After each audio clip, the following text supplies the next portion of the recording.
আজকে এই যে নতুন আরেকজন চিনি না আসছে একটু খাওয়ার জন্য। এই যে এখানে খাবার দিয়েছি, আরও এই যে ভয় পাচ্ছে সরে যাই না হলে আসবে না।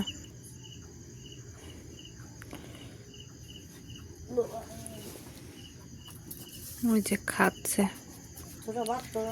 কতটা ভয় পেলে এভাবে খাবার দিলেও ভয়ে ভয়ে খাওয়া লাগে। তাহলে মানুষ বিড়াল কুকুরের উপরে কি পরিমাণ অত্যাচার করে।